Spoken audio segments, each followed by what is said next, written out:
Setiap hari dia harus menancapkan jarum jahit di sekeliling pintu, lalu mengikatkan salah satu ujung benang tipis melalui lubang-lubang jarum itu dan mengikatnya dengan simpul mati. Ujung lainnya direntangkan ke lantai 2 dan diikat ke pria terluka yang memakai helm. Tujuannya adalah menggunakan pria itu untuk menyingkirkan musuh yang akan segera datang. Lalu dia mengikat benang tipis ke pelatuk senjata dan dengan cara yang sama memasukkan benang itu melalui lubang jarum di langit-langit, lalu mengikatnya ke kursi tempat pria berhelm itu duduk. Saat benang perlahan menegang, senjata itu berhasil tergantung di udara. Setelah memasang jebakan itu, Lisa segera bersembunyi di balik lemari. Benar saja, beberapa menit kemudian, seorang pria bersenjata datang keluar rumah seperti yang ia perkirakan. Lisa harus menahan napas sambil menunggu dia masuk ke dalam jebakan.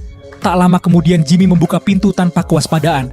Sama sekali tidak menyadari bahwa jebakan sudah aktif. Saat pintu terbuka sedikit lebih lebar, benang yang tegang itu langsung menarik pengedar narkoba di lantai 2 ke bawah, memicu rangkaian reaksi berantai. Akhirnya, karena tarikan benang itu, senjata tersebut berpindah dengan mulus ke tangan pria berhelm.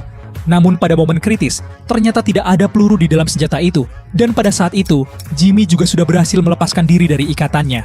Melihat rencananya gagal, Lisa segera mengambil koper terkunci berisi uang dan melarikan diri melalui pintu belakang. Namun koper yang berat itu justru memperlambat pelariannya. Tidak lama kemudian Jimmy menyusulnya. Dia menembak Lisa hingga tewas dengan 1 peluru.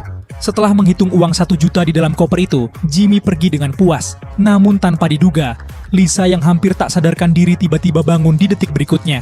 Ternyata dia kembali ke 1 jam sebelumnya. Melihat ke lantai, 2 pengedar narkoba yang terluka itu masih tergeletak di sana. Kali ini dia memilih untuk tidak menyelamatkan keduanya dan langsung menghubungi polisi. Namun dia tetap ingin memiliki uang 1 juta itu. Jadi dia menyembunyikannya lagi. Namun dia tidak bisa menyembunyikannya dari polisi. Melihat narkoba berserakan di jalan, Sersan berpengalaman langsung memahami bahwa ini adalah hasil transaksi narkoba yang gagal. Karena kedua pihak transaksi tergeletak di tanah, uang itu jelas tidak mungkin hilang begitu saja. Jadi dia membuka bagasi mobil Lisa. Namun ternyata di dalamnya kosong.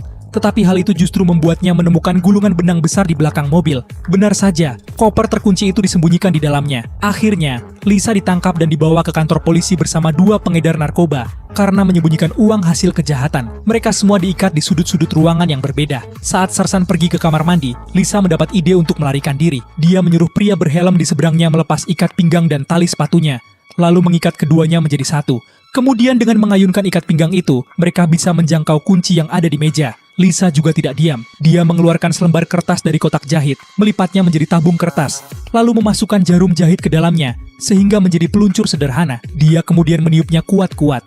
Jarum yang ditembakkan itu berhasil menembus cincin kunci dan menancap di ikat pinggang. Dengan begitu, selama keduanya menarik perlahan, kunci itu mungkin bisa jatuh ke lantai.